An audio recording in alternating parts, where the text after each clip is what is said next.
Нема отсуства на ученици на првиот ден од стартот на училишната година заради зголемувањето на бројот на болни од грип. Но според предходните искуства очекуваат намалување на бројот од наредна недела, кога се очекува и пикот на грипот.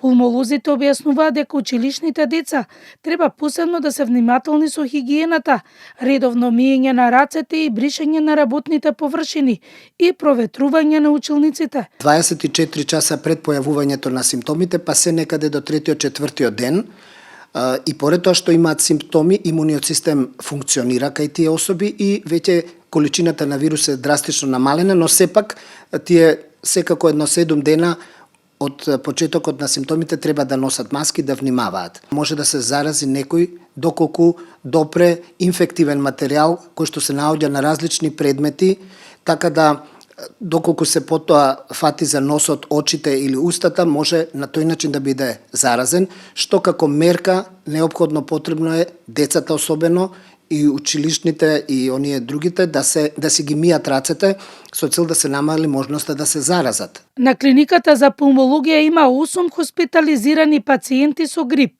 Сите се со претходни заболувања.